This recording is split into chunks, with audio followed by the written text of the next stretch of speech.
and then nawasib. So the tools that will cause a present tense verb to go from its default status, which is rafa', to go into the status of nasb or jazm, and then I compared between both statuses last time. So let me take this off because this is not.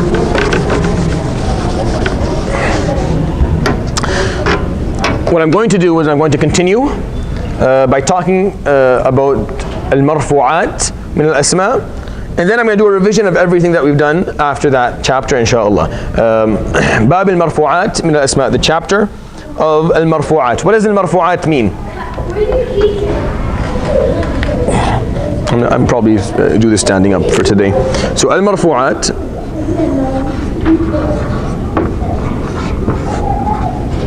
what does marfu'at mean? Does that mean the lifted?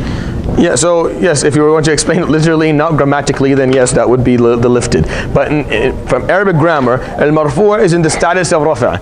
So al-marfu'at min al-asma'. We're talking about nouns.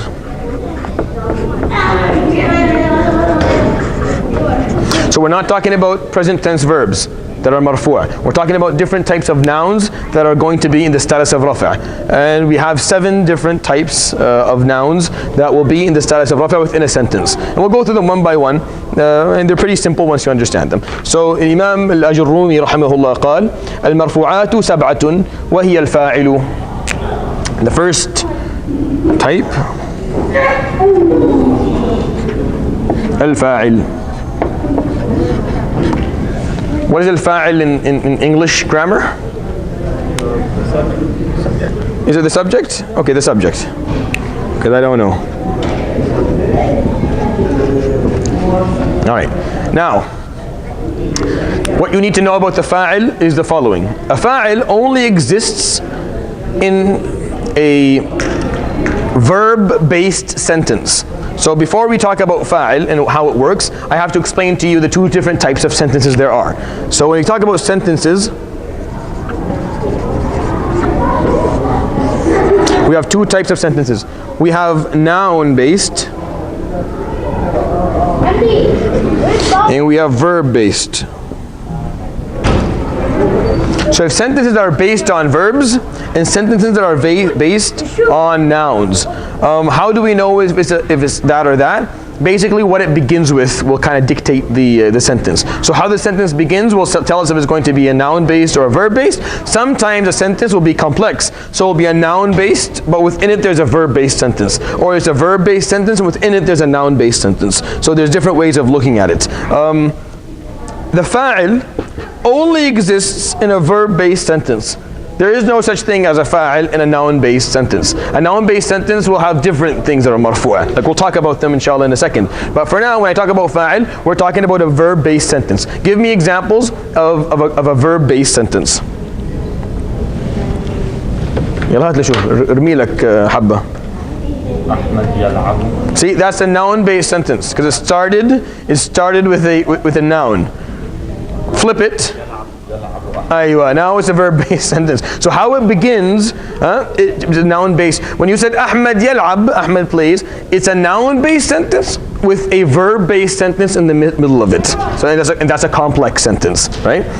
When you say yal'abu Ahmed, that is a verb-based sentence. So which is easier to have, which is the one that is more common? Verb-based sentences. Because once you shove a verb anywhere, it becomes a verb-based sentence. Even if the actual sentence is noun-based, but now you have a verb-based right in the middle of it. On the other hand, in order to have a noun-based sentence, the criteria is you cannot have a verb at the beginning and you cannot have a verb in the middle.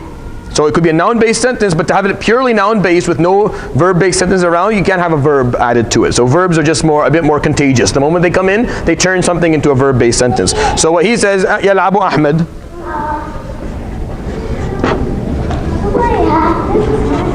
Right? So it started with a present tense verb, so it's a verb-based sentence. Who's the subject? Who's actually doing the playing? Ahmed. So Ahmed here is going to be the fa'il. And if you were to say la'iba Ahmed, like in the past tense, it would be the same thing. So he would be the subject in the sentence. Give me something in the Quran. Give me a Quranic verb where there's a subject in it. There's a Quranic verse with a subject. Yeah. Kutiba becomes more complicated. Think of something a bit more simple. That's also complicated because that's a command. There's a subject there, but the subject there is not I want a subject to be a word, a noun, not to be a pronoun, to actually be a noun. Also complicated because that's in the fil ghaib. That's not yes. Sabbih bihamdi is also complicated. It's a command verb.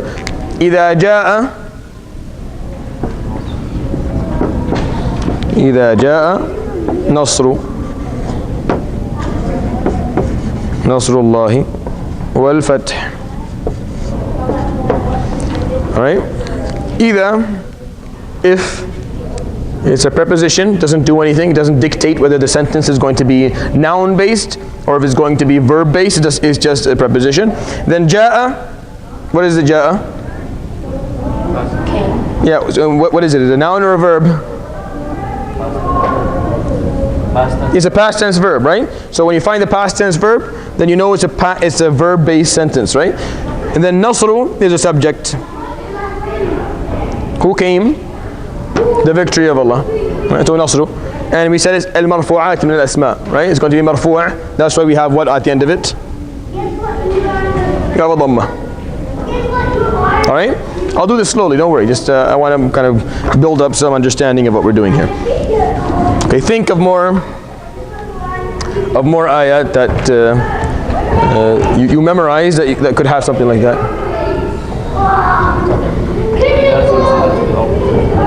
No, it's very, very complicated. Zulzilat, it's not in the, it's mabni al-majhul. So it's a passive verb. Passive verbs we'll study, but we haven't studied them yet. So there's a bit, yes, we're not ready for that right now. Think of something that's more, Wattaqu is a command. You guys all think either commands or passive verbs. There's no, mashallah. If I was asking for passive verbs or commands, I wouldn't get as many as I got right now. Give me something that doesn't have, yes. Yeah, I mean, but there's the subject is a pronoun there. I want the subject to be a noun that is clear within the sentence, like a noun that is there for you to see, for you to read.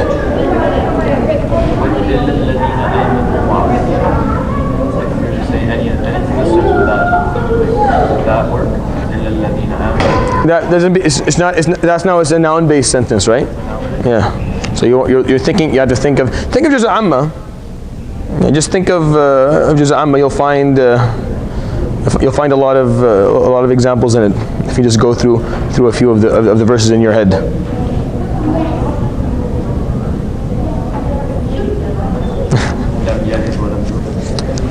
So yalid is a verb, but where's the subject? I'm asking for the subject. So ja'a nasru was an example of a verb, and then the subject or the fa'il that came after it.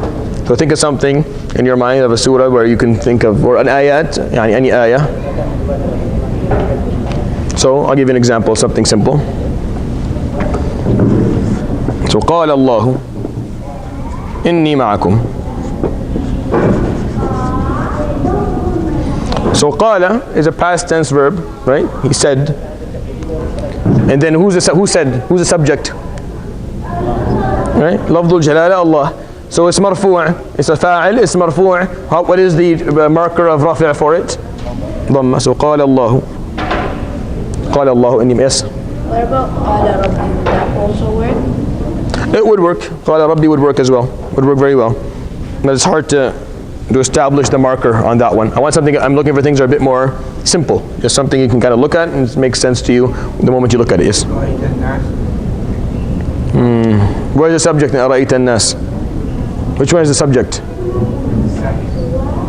So if we say Ara'ayta an-nas, it's not bad. I can deal with that for a second. Ara'ayta.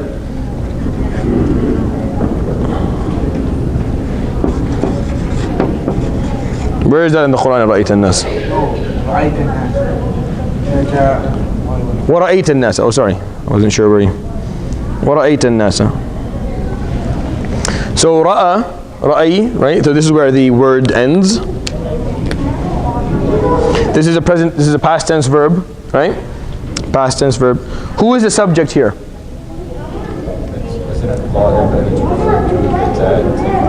So it's a ta. The ta is a subject. وَرَأَيْتَ you saw. Right? You saw what? You saw الناس. This is the object. So this is the subject. So this is في محل رفع, and it's a position of مرفوع, but it's not a noun, is it? It's a pronoun. It's not a noun. So we want to think of subjects who are nouns within the sentences. يقول المنافقون, right? Yes, Hamdi. قال نوح. Let's think of a different verb besides قال. Take away the whole talking part. So يقول is a present tense verb. The subject is المنافقون. The question is, what is the marker of rafi' in the word munafiqun? It's al-waw, right? So this is what is munafiqun? It's a jam' mudhakkar salim. It's a sound masculine plural. And it's either munafiqun for rafi' or munafiqeen for nasb and jar. And because it's marfu', the fa'il is a marfu', is going to be al-munafiqun. Qala Nuh. What is the marker of rafi' for Nuh? Nuh. What is the marker of rafi'? نوح الضم أو تنوين الضم, right? نوح. Very good. Think of more examples. Where is the subject there? Who's the subject? Who's doing what the verb is indicating that is happening? A subject, al-fa'il, is someone or something that is doing whatever the verb has indicated is happening. So يعلم الله, but where's, in your example, where would it be? Who's the subject? Who's doing? Because it's basically telling you. Yeah, so you are the subject. Is you there in the ayah? It's not there. So it's something that's estimated, but it's not there. We're looking for nouns that are written in the sentence. We can say. Does that make sense? So there is a subject, but it's estimated. It's not there. قل أنت. قل أنت هو الله أحد. But أنت, you don't never say that. You take that. You say قل هو الله. Yes. Same problem.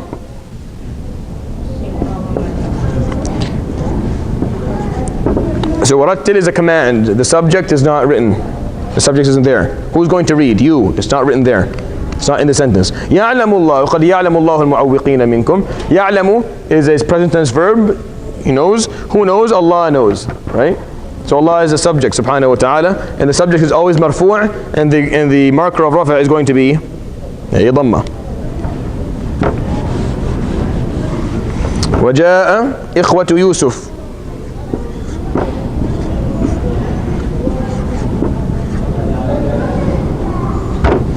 وجاء إخوة يوسف.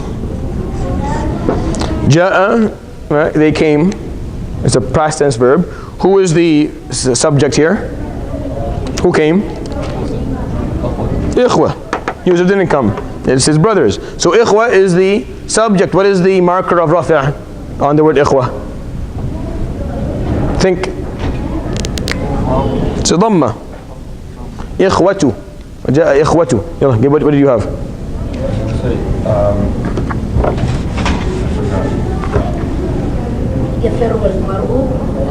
يفر المرء. Finally you got one.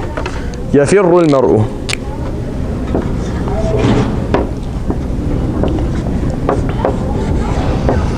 Yafir is when you run away, right? So that's a present tense verb. Who's running away? Who's doing this verb?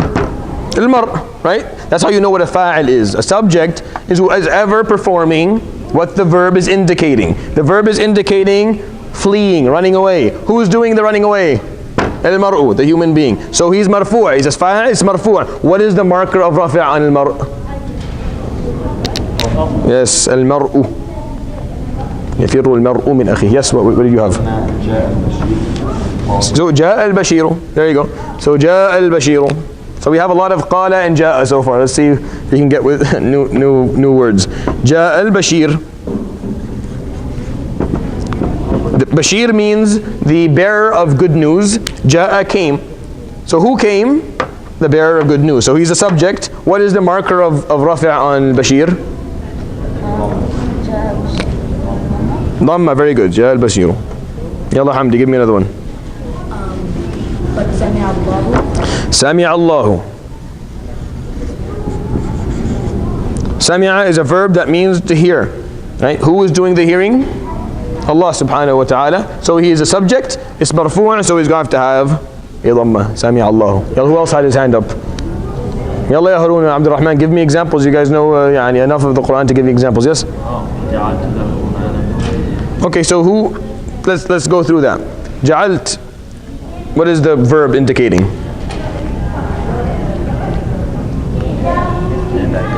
Yeah. So who's doing what the verb is indicating? Yeah. Where is Allah in this sentence? So what is the alternative? What is the substitution for the name? The ta. So ta is the subject here. But is the ta a noun or a pronoun? It's a pronoun. We want nouns. We're looking at marfu'at min al-asma. So you're not wrong. You're not giving a wrong sentence. You're just not giving me a sentence that has a noun as a subject. Understanding the difference? So I want you to kind of think of, give me sentences that have nouns as subjects. And if you make up one up, that's fine. Yes? He just gave it to me a second ago. Were you sleeping for 5 minutes? He just gave it to me a second ago. Yes? Rajulun. Yes. So who came? Rajul. Yeah. So a very good example, because there's actually a few words between the verb and the subject. So وجاء من أقصى المدينة رجل. So who came? The verb is وجاء, came. Who came? Who did the coming? The man, right? Not من أقصى المدينة. That is just an additional piece of information, that from the far part of the city. So rajul is the subject. What is the marker of rafi' on the word rajul?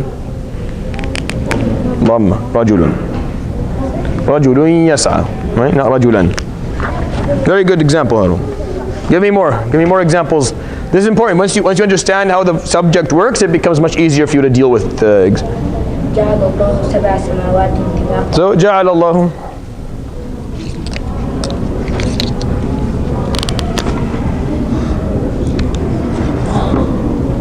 So جعل الله سبع سماوات طباقا. Allah made 7 layers of within the heavens. So who did the making? Allah. So he's the subject, so he has a dhamma. Right? ألم ترى كيف فعل ربك. Right? فعل ربك. فعل did. Who did the doing here? Rabbuka, right? What is the marker of what is the marker of rafi' on Rabbuka? Yes, of course. This is where the word ends, right? The kaf is a pronoun additional. Rabbu, Rabbuka. What other examples can you give me? وجاء فرعون. So who did the coming? This is the verb coming. Who did it? Fir'aun. Fir'aun is going to be marfu'. Dhamma is the marker. قاتلهم. قاتلوهم يعذبهم الله. So which sentence?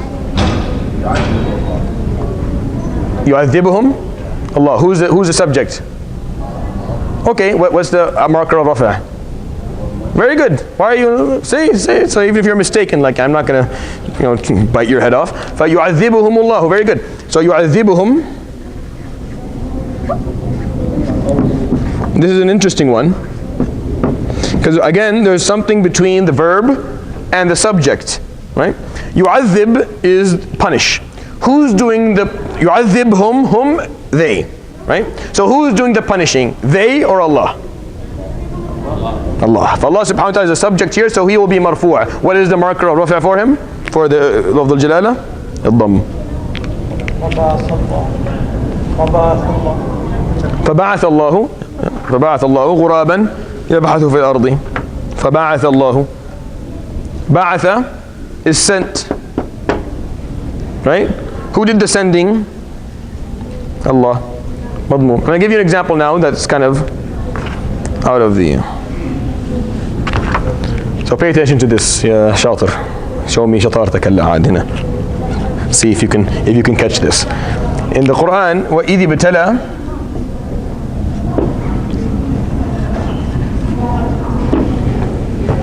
So there's a noun-based sentence, a verb-based sentence. When you find a verb, there's a verb-based sentence immediately. It depends on the beginning of the sentence. Sometimes there'll be a noun-based sentence and a verb-based sentence in the middle of it. It'll be complex. Or sometimes there'll be a verb-based sentence and a noun-based sentence in the middle of it. But for means or for purposes of simplicity, we're going to say just a verb-based sentence, pure verb-based, or purely noun-based. And then we'll talk about complexities inshallah later. Verb always comes before subject in everything? Yes. Yes. If it's the opposite, then it becomes something different. It's called something different at that point. All right. There are certain exceptions to that rule, but again, they're very, very rare. Verb comes. Yeah. Yeah. So وَإِذِ ابْتَلَى إِبْرَاهِيمَ.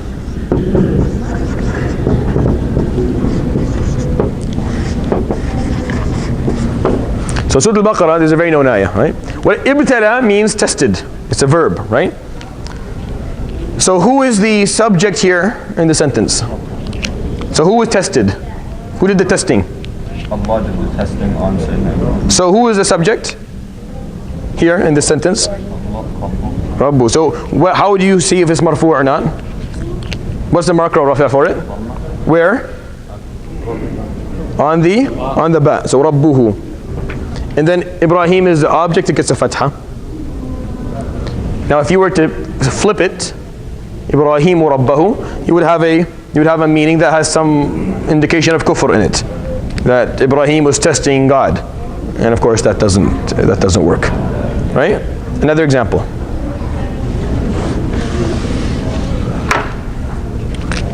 إنما يخشى.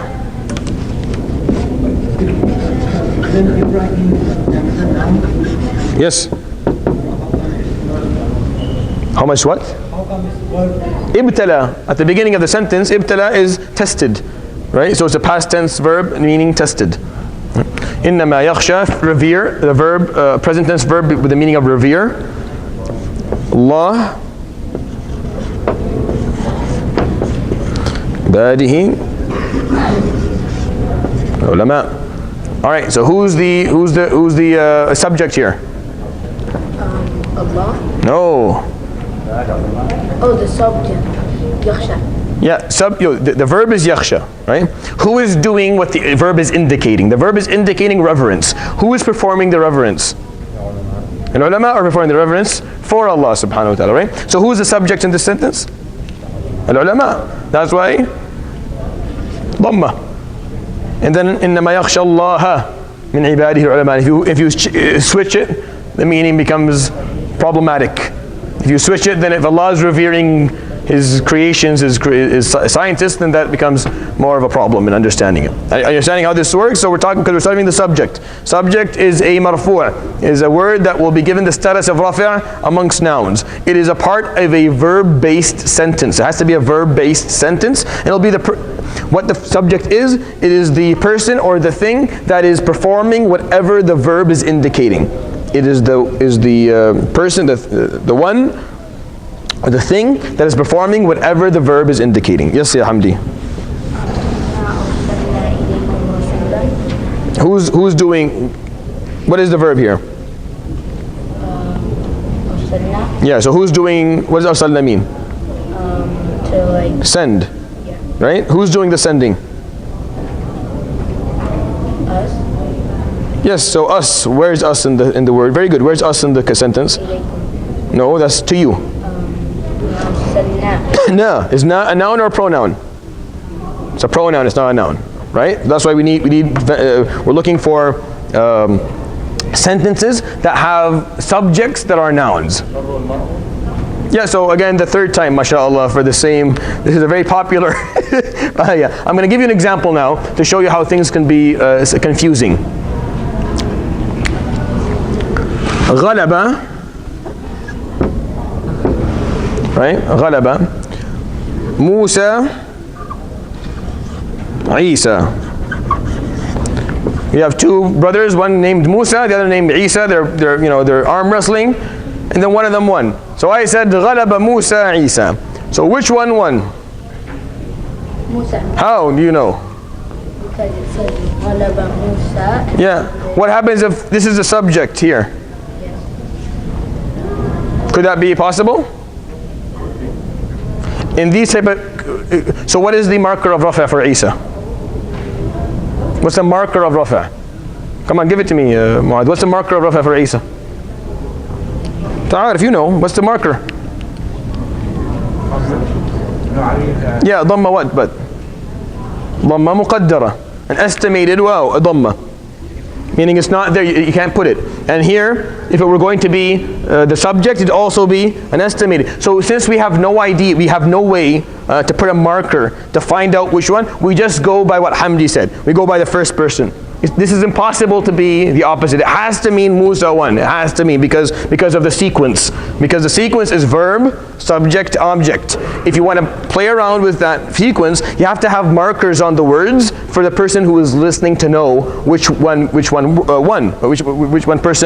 actually did the verb. So let's change the names. Let's say ghalaba. No, let's find different names.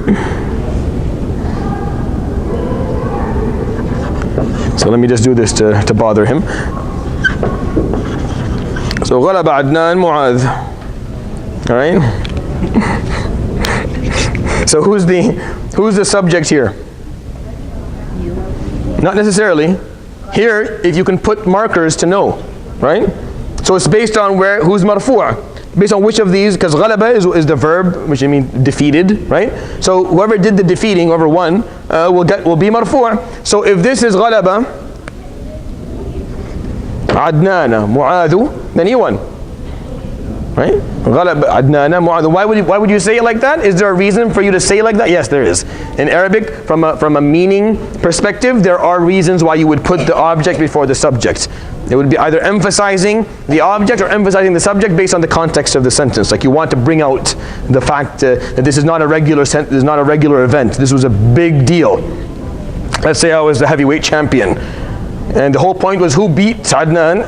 Mu'adh did. And so that would be, if you just said it normally, that means no big deal. Ghalaba, Mu'adh, Adnan. They played and the guy won. But then if this is the world champion and then he lost to this person and this person won, then you would flip it to emphasize the fact that this is a very unique incident, all right? And then if you were to change it,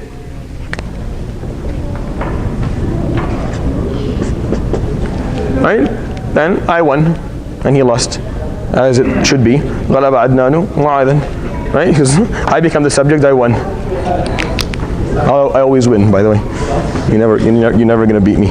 All right, so that's the idea. That's how you kind of look at these sentences. So you have to look which one is marfu', which one is going to be marfu', and which one is not marfu'. And that way you know who's the subject in the sentence and who's not the subject in the sentence. You have a few more examples? I'll give you one. وَكَفَى اللَّهُ الْمُؤْمِنِينَ الْقِتَالِ.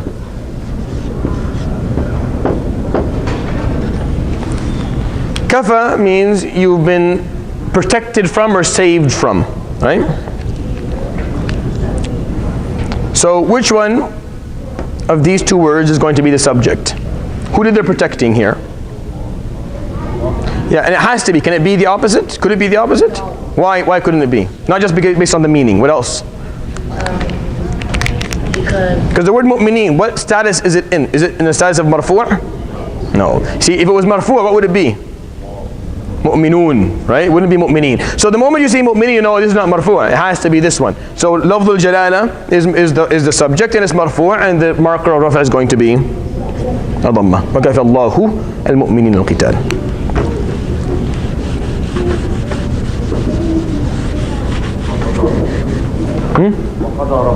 وَقَضَى رَبُّكَ. One more example. وَقَضَى. Qada means it's been ordered or it's been determined. Someone determined something. Who did the determining here?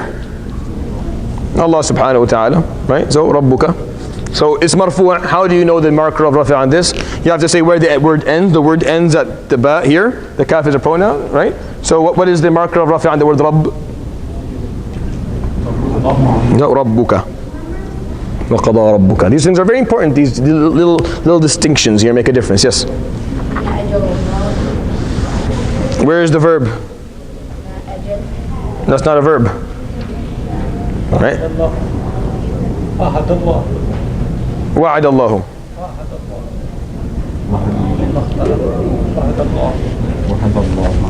وهدى الله. Oh, وهدى الله. So again, hada, guided. So who did the guiding? Allah subhanahu wa ta'ala again. In the Quran, a lot of the subjects yani, are the actions and the wills of Allah subhanahu wa ta'ala. Alright, so that's al-fa'il. That's the subject. That's studying the subject. Let's move on to the second one. He gave a lot of examples. I think we're good.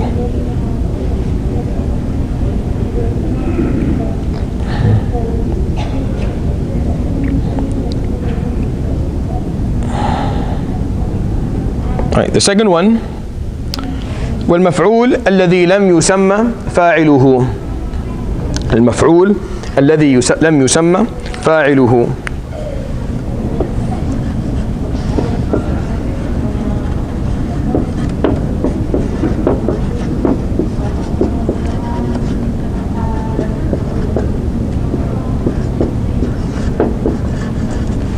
Now all the examples you gave me at the beginning, you can all shovel them all back because now it works. So the object that doesn't have a named subject. So it's an object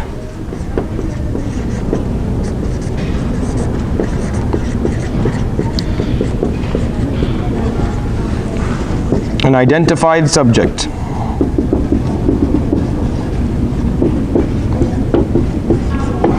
Now, you gave me a couple of examples, give them to me back again. Well, that's the command, the other ones, the ones that had passivity. No, that's not an unidentified, that's estimated. He is doing it, right? So ضمير مستتر. You guys gave me other examples. Remember the examples you gave me at the beginning. Give me one more. إذا زلزلت الأرض زلزلت الأرض.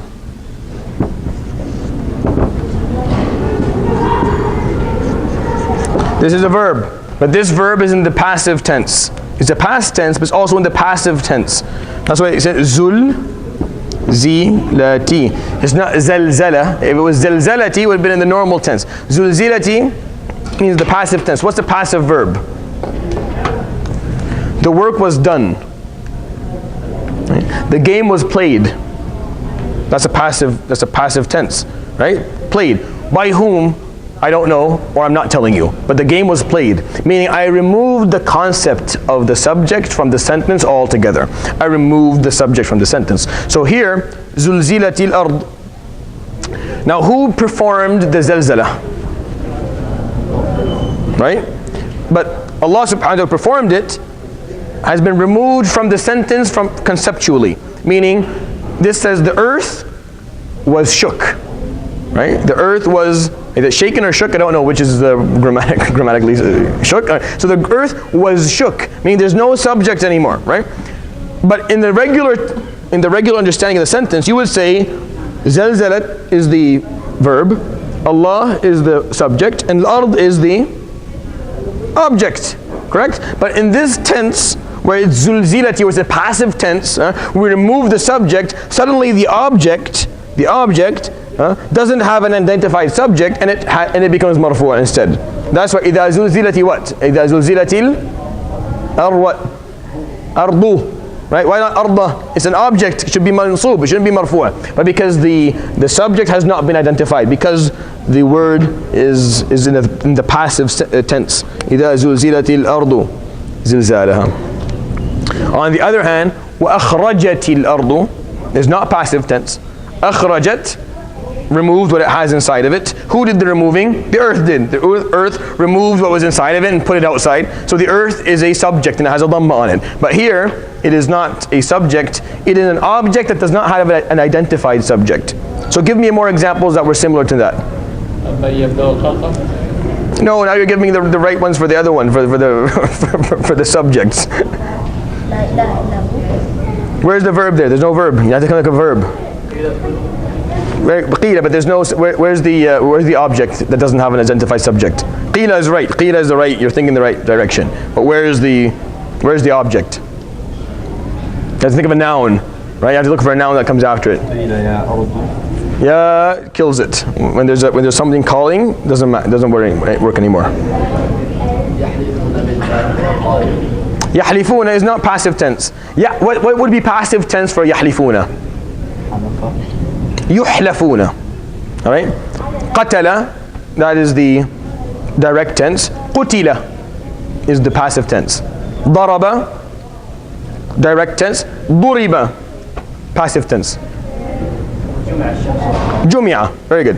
Jumi'a ash-shamsu.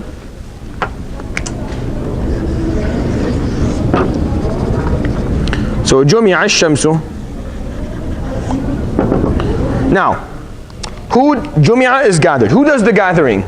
Who puts the sun and the moon together? Allah subhanahu wa ta'ala. But he's been removed from the sentence conceptually by a passive tense, by a passive past tense verb. So the passive is Jumi'a. It's supposed to be Jama Allahu Shams, and this is an object, but it would be removed conceptually. So now the object becomes in the place of a subject, so it gets a dhamma. Jumi'a ash-shamsu. Yes. قتل الإنسان. قتل الإنسان. Hamdi. I have two. Go ahead. Very good. Very good. So فتحت السماء.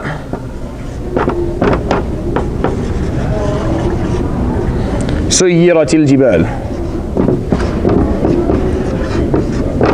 So قتل الإنسان, if it was direct tense, it would be قتل الإنسان, right?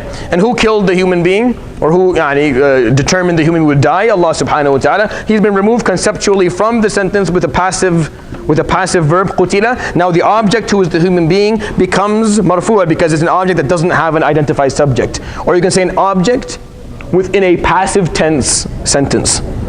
A passive tense sentence, right? So we can say it both ways. قُتِلَ الْإِنسَانُ فُتِحَتِ. Now fatahati is the direct tense. Futihati, it was opened by Allah subhanahu wa ta'ala, right? So, or by the malaika. Futihati. And now the sama is what is being opened. It's the object, because there's no identified subject. It is going to get a dhamma as well. The same thing for سُيِّرَتِ الْجِبَالُ. Exact same thing. Yes, give me another example. What about abasa? Abasa is ubisa is the passive tense. Abasa is a direct tense. Kuwirat, but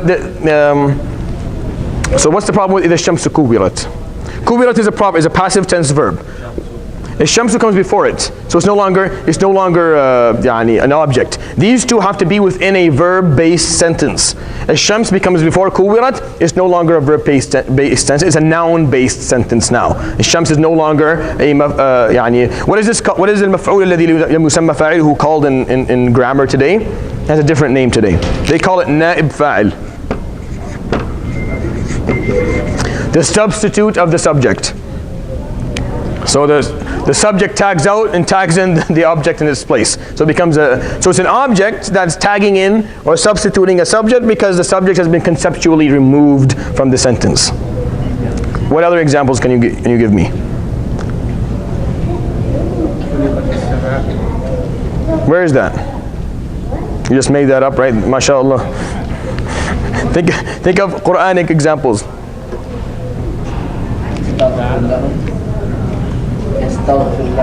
It's a command. As a command. How it would be in a passive tense? Ustughfira lahum.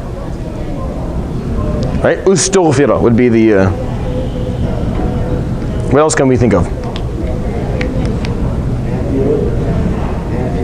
Also a command. Yunfaru is the passive. It's okay. I want you to learn how the passive works. I'm not teaching you passive verbs, but you'll get a hang of what it sounds like. It's always a bit different. Yes. Yanzuruna, it would be yunzaruna if it was passive. Tawasaw is also direct. It would be tuwusiya. It would be tuwusiya لو كانت passive. Tawasaw is direct, is a past tense direct. Yu'rafu. Not ya'rafu. Ya'rifu becomes wrong. Yu'rafu is the right. Yu'rafu is correct. So in Surah Al-Rahman, you have yu'rafu. Yes, go ahead. No. It's u'tiya al-kawthar would be the way. U'tiya. But a'tainaka becomes direct. So here, if you say ya'rifu, right?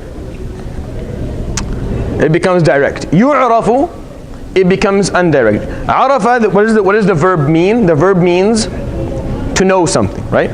Al-mujrimun are the criminals. So who's doing the knowing? Who's identifying? Everyone else. Yes, very good. So everyone else is doing the identification. They're identifying the mujrimin. Where is everyone else here? They've been conceptually removed from the sentence because of the passivity of the verb. So the verb is written like this, yu'rafu, is passive. So now the object, the ones who are going to be known, identified, become the substitute of the. That's why, what is the marker of rafi' and the word mujrimun? If it was yu'rafu al-mujrimin, that would be a big blunder in the Quran. That would be a big problem in the Quran. Understanding that would be impossible because there's no, there's no subject, so it has to be yu'rafu al-mujrimun. Yes, Hamdi. قتل أصحاب الأخدود. Very good. قتل أصحاب الأخدود. Right? قتل.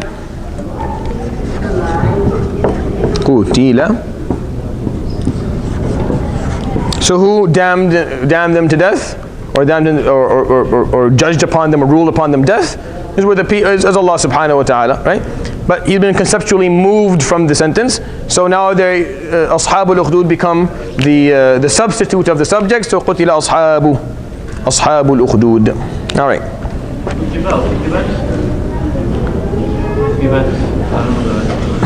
Very good. Give me one that's good. It would be yubashsharu if it was passive. Are you hearing the difference? Yubashshiru is the direct tense. Yubashsharu is the passive tense. I want you to learn the difference between a direct tense verb and a passive tense verb just by listening. Yubashshiru, that's direct. Yubashsharu is passive, right? I'm not going to teach you. I'm just going to keep on repeating it until you understand. Kutiba. There's kutiba in the Quran, a very known ayah. There you go. Yeah. Al-qitalu or yadina am kutiba alaykum as-siyam. Either way. So either ayah would work perfectly here. Kutiba. And this is good because there's something in between. I was hoping we would get one of these because there's something in between.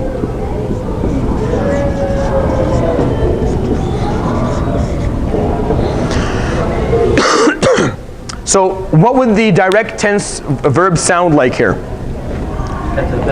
Kataba. But it's kutiba, right? So it's not direct, it's passive. So the subject has been conceptually removed from the sentence. Now who did the writing? Who did who obligated Siyam and Qital? Allah subhanahu wa ta'ala has been removed. So now the obligations, the object of these sentences are going to become substitutes for the subject and they be marfu'. So Siyam, fasting, and Qital, fighting, in certain contexts of course, become na'ib fa'il. Now what about alaykum? Doesn't do anything. Alaykum is a preposition with a pronoun attached to it, and it doesn't affect the sentence at all. It's just, it doesn't do anything, it doesn't change anything in the sentence. So what's the marker of rafi' on the word siyam? Siyamu. And the marker of rafi' on the word qital? Qitalu. All right. Yes, Hamdi. Would it work if you say وعملوا الصالحات? Ya'malun is direct. Yu'malu is the passive. So ya'malu is the direct. Yu'malu is the passive. Do we have any more? Ja'ala is direct. Ju'ila is passive. Yes, Khalil. Yes, so we just did that a second ago, but very good. Yutawaffawna, very good, but there's no the subject or the substitute for the subject is a pronoun. It's not a noun. We need a noun, not a pronoun, right? Just so that we can keep the because we're talking about al-marfu'at min al-asma. We're talking about the nouns that are given the status of rafi'. There's 7 different types of nouns, right? 7 different types. Very good, Jazakallah khair. I was hoping I would get that at some point during this whole thing. So with the very known hadith, give us a second. The very known hadith, Buniya.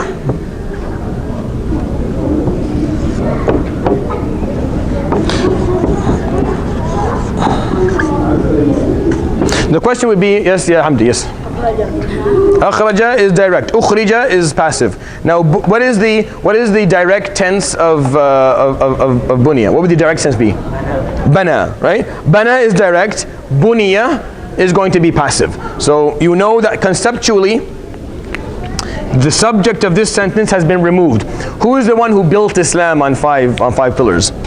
Jalla Jalaluhullah. He built it on 5 pillars. But he's been conceptually removed.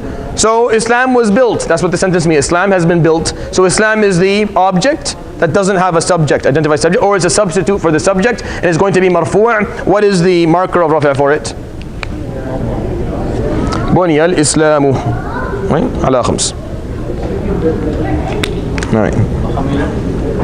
You're right. وحملت الأرض وحملت الأرض والجبال فدكتا دكة واحدة. وحملت الأرض. That's a very good example. What would the passive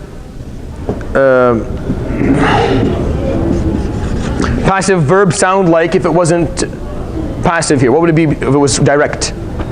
Hamalat, right? But humilat is passive.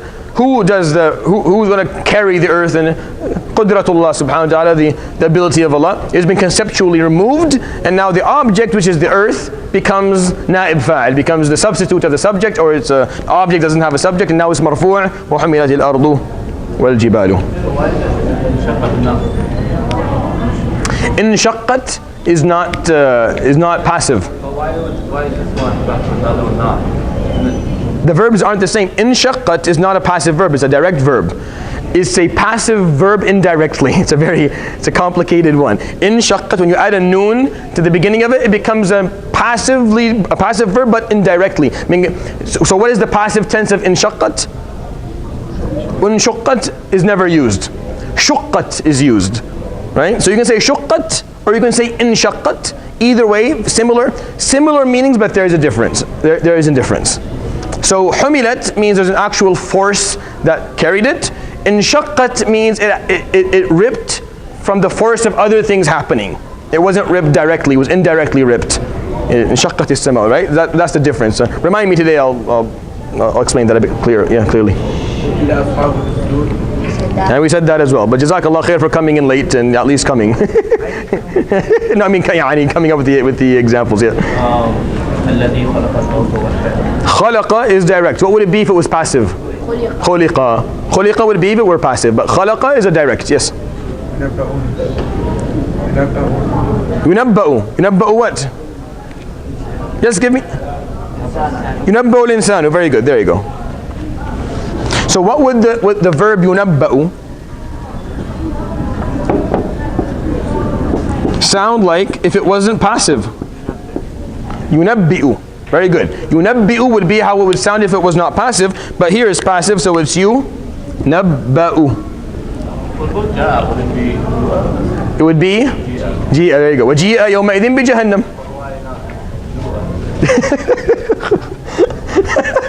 There is no ju'a ever. So it's only ji'a. Now, at the end of this, inshallah, I'll tell you how we come up with all that. Now you understand. So insan, if it was a direct sentence, direct verb, would be the object. Yunabbi'u Allahu al-insan. Allah lets the human being know, but we conceptually remove the subject, so now the object becomes the substitute. Yunabba'u al-insanu. Right? Now, so that's all fun and games. Let's talk about the passive. So in order for this to exist, for number 2 to exist, you need a passive tense verb. This here needs a passive verb, sorry, there's no tense. Passive verb. A passive verb. So what's a passive verb? Let's talk about a direct verb. Fa'ala. Right? Fa'ala. If you want to turn that into a passive verb, you would say it. Yes, fu'ila. Say it, even if you're wrong, yani, it's no big deal. This is only going on YouTube, yani, for everyone to see, so no problem, yani. So fu'ila. So what do we do here?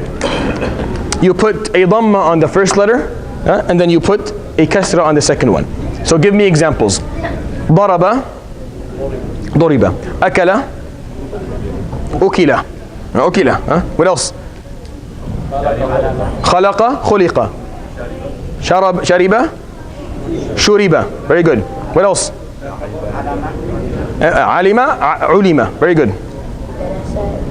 Darasa, durisa. Very good. So what we do is we give a dhamma at the first letter and a kasra at the second one. Okay? So let's take the example of the word that you thought was ju'a. So ja'a Yeah? What would you do here? How would you do that? How would you turn it from this to this? How would you put a dhamma on the first letter and a kasra on the second one?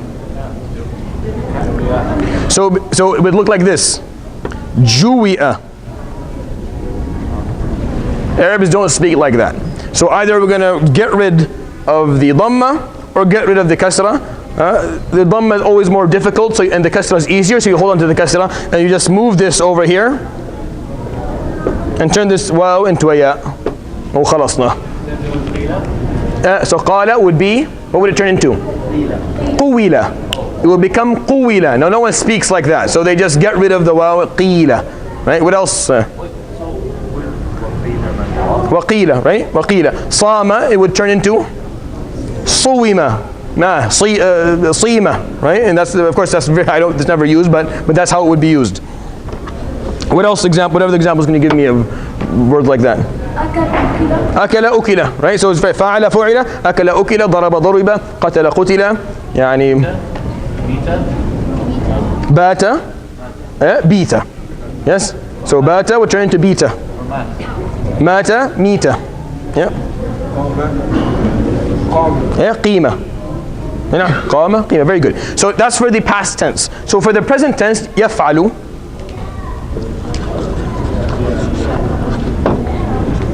Yaf'alu. It would turn into yuf'alu. Right? Ya'kulu, yu'kalu. Yadribu, yudrabu. Yajlisu, yujlasu. Yahmilu, yuhmalu. Ya'rifu, yu'rafu. Make sense? So what you do is, what are you doing? You put a dhamma first, and this has to say a fatha. So because sometimes this won't be a fatha in regular words. Ya'rifu, see there's a dha kasra. This has to say a fatha. Yuf'alu. And that's how we do it. That's why when you gave me verbs, I told you if they're direct tense, or if they're direct, or if they're passive, right? Just based on the way of hearing it, you know if there's a dhamma at the beginning of it. So go ahead. No, look at this. What would you do first? Yaqulu. I'll help you. You want to give, right, a dhamma at the first one. So you. Then what do you want to do with the qaf?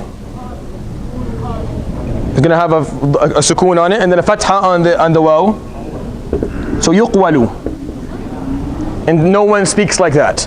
Right? So what they do is they move this over here and they get rid of this and say yuqalu.